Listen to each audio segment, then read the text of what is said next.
गेल्या 2 वर्षांपासून महाराष्ट्रातील स्थानिक स्वराज्य संस्थांच्या निवडणुका प्रलंबित होत्या। अखेर या निवडणुकांचा बिगुल वाजला आहे। राज्य निवडणूक आयुक्त दिनेश वाघमारे यांनी नुकत्याच घेतलेल्या पत्रकार परिषदेत या संदर्भात सविस्तर माहिती दिली आहे।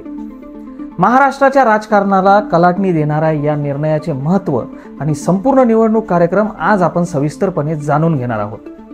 जय श्रीराम, मी अमोल कोते पाटील आणि भारत न्यूज मध्ये आपलं स्वागत आहे। सुरुवातीला महाराष्ट्रात नगर परिषद आणि नगरपंचायतीच्या निवडणुका होणार होत्या। या निवडणुकांसाठी 2 डिसेंबरला मतदान होईल, तर 3 डिसेंबरला मतमोजणी होऊन निकाल जाहीर होईल। पण हा संपूर्ण निवडणूक कार्यक्रम नेमका कसा आहे? जात प्रमाणपत्राबाबत काय नियम आहेत? दुबार मतदारांसाठी काय पावले उचलली गेली आहेत? आणि ज्या महानगरपालिका निवडणुकांकडे संपूर्ण महाराष्ट्राचं लक्ष लागलंय त्यांचं काय होणार? चला जाणून घेऊयात या प्रत्येक प्रश्नाचं उत्तर। मागच्या अनेक दिवसांपासून निवडणुका कधी जाहीर होणार याबाबत प्रश्नचिन्ह होतं। त्यानुसार मंगळवारी झालेल्या पत्रकार परिषदेमध्ये राज्य निवडणूक आयुक्त दिनेश वाघमारे यांनी 246 नगर परिषदा आणि 42 नगरपंचायतीच्या निवडणुकांची घोषणा केली। या घोषणेसोबतच तत्काळ आचारसंहिता लागू झाल्याचंही त्यांनी स्पष्ट केलं। या दोन्ही निवडणुकांसाठीचा कार्यक्रम एकाच तारखेवर आधारित आहे। 7 नोव्हेंबर मतदारसंघ निहाय मतदार यादी जाहीर केली जाईल। यासाठी 31 ऑक्टोबर रोजी प्रकाशित झालेली यादीच ग्राह्य धरली जाईल। 10 नोव्हेंबरला उमेदवारी अर्ज दाखल करण्यास सुरुवात होईल। 17 नोव्हेंबरला अर्ज दाखल करण्याची अंतिम तारीख। 18 नोव्हेंबरला अर्जांची छाननी होईल। 21 नोव्हेंबर अर्ज मागे घेण्याची अंतिम तारीख असेल, जिथे अपील नसेल। 25 नोव्हेंबर अर्ज मागे घेण्याची अंतिम तारीख असेल, जिथे अपील नसेल। 26 नोव्हेंबर रोजी अंतिम उमेदवार यादी जाहीर आणि निवडणूक चिन्हांचे वाटप। 2 डिसेंबर मतदान आणि 3 डिसेंबर मतमोजणी आणि निकाल जाहीर होईल। आता बघूयात नगर परिषद निवडणुकीची सविस्तर माहिती। राज्यात एकूण 246 नगर परिषदांसाठी मतदान होणार आहे। त्यापैकी 10 नगर परिषदा नवनिर्मित आहेत, तर 236 नगर परिषदांची मुदत संपली आहे। नगर परिषद रचनेतील महत्त्वाचे बदल पुढीलप्रमाणे असणार आहेत। सदस्य संख्या: नगर परिषदेत 20 ते 75 इतकी सदस्य संख्या असेल। या निवडणुका बहुसदस्य पद्धतीने पार पडतील। प्रत्येक वार्डात 2 सदस्य असतील, मात्र जर सदस्य संख्या विषम असेल तर एका वार्डात 3 सदस्य असतील। सर्वात मोठा बदल म्हणजे नगराध्यक्ष पदासाठी थेट मतदान होणार आहे। नगरपंचायतीच्या निवडणुकीबाबत बोलायचं झाल्यास एकूण 147 पैकी 42 नगरपंचायतींसाठी हे मतदान होणार आहे। यात 15 नवनिर्मित तर 27 नगरपंचायतींची मुदत संपली आहे। उर्वरित 105 नगरपंचायतींची मुदत अद्याप संपली नसल्याने त्यांच्या निवडणुका आता होणार नाहीत। नगरपंचायतींमध्ये 17 सदस्य संख्या असेल। अध्यक्ष सुद्धा मतदानाद्वारे निवडले जातील। मतदाराला 1 मत सदस्यासाठी, 1 मत अध्यक्षपदासाठी द्यावे लागणार आहे। उमेदवारी अर्ज भरण्याची प्रक्रिया यावेळी पूर्णपणे ऑनलाईन असणार आहे। निवडणूक आयोगाने यासाठी एक खास पोर्टल तयार केले आहे।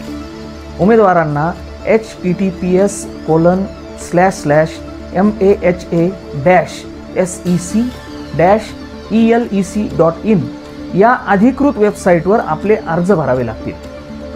एका प्रभागात 1 उमेदवार अधिकाधिक 4 उमेदवारी अर्ज भरू शकतो। ऑनलाईन अर्ज भरल्यानंतर त्याची प्रिंट आउट संबंधित निवडणूक अधिकाऱ्याकडे जाऊन जमा करणे अनिवार्य आहे। या निवडणुकीतील आणखी एक महत्त्वाचा मुद्दा म्हणजे जात वैधता प्रमाणपत्र। राखीव प्रभागातून निवडणूक लढवणाऱ्या उमेदवारांना जात प्रमाणपत्र आणि जात वैधता प्रमाणपत्र सादर करणे आवश्यक आहे। जर जात वैधता प्रमाणपत्र उपलब्ध नसेल तर त्यासाठी पडताळणी समितीकडे केलेल्या अर्जाची पोचपावती अर्जासोबत सादर करता येईल। पण इथे एक अट आहे। त्या उमेदवाराला विजयी झाल्याच्या तारखेपासून 6 महिन्यांच्या आत जात वैधता प्रमाणपत्र सादर करावे लागेल, अन्यथा त्यांची निवड पूर्वलक्षी प्रभावाने रद्द होऊ शकते। त्यामुळे राखीव जागेवरील उमेदवारांसाठी हा नियम अत्यंत महत्त्वाचा आहे। यावेळी निवडणूक आयोगाने निवडणूक खर्चाची मर्यादा वाढवली आहे, जी उमेदवारांसाठी मोठी दिलासादायक बाब आहे। निवडणूक कार्यक्रम जाहीर झाल्यामुळे संबंधित नगरपरिषदा व नगरपंचायतीच्या क्षेत्रात तत्काळ आचारसंहिता लागू झाली आहे। जरी ही आचारसंहिता फक्त कार्यक्षेत्रात लागू असली तरी अन्य ठिकाणी देखील नगरपरिषदा आणि नगरपंचायतींच्या मतदारांवर प्रभाव पाडणारी घोषणा किंवा कृती करता येणार नाही।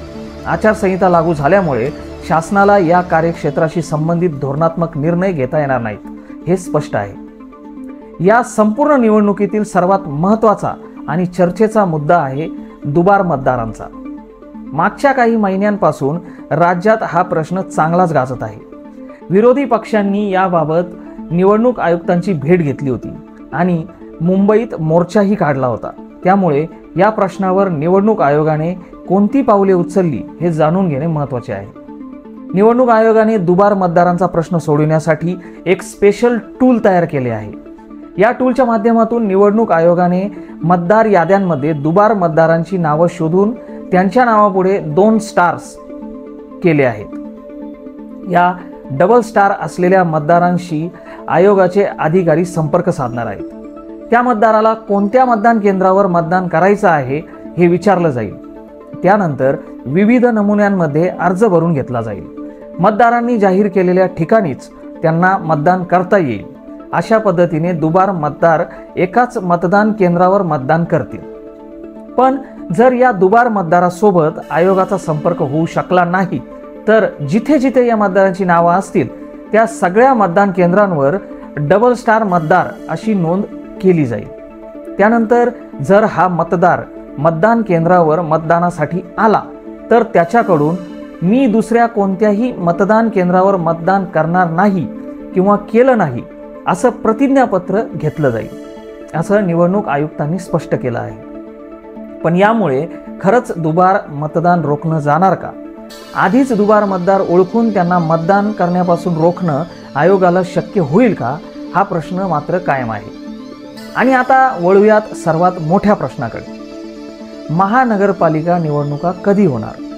याबद्दल विचारणा झाल्यावर निवडणूक आयुक्त दिनेश वाघमारे यांनी सकारात्मक संकेत दिले आहेत। त्यांनी स्पष्ट केले की 31 जानेवारीपर्यंत सर्व निवडणुका घेण्याची मुदत आहे आणि त्याआधी महानगरपालिका निवडणुका घेण्याचा विश्वास त्यांनी व्यक्त केला आहे। याचा अर्थ मुंबईसह इतर महत्त्वाच्या महानगरपालिका निवडणुकांची घोषणा लवकरच होण्याची शक्यता आहे। दुबार मतदारांना रोखणं आयोगाला जमेल का? महानगरपालिका निवडणुका कधी होतील? याबद्दल तुम्हाला काय वाटतं? तुमचं मत आणि प्रतिक्रिया कमेंटमध्ये नक्की सांगा।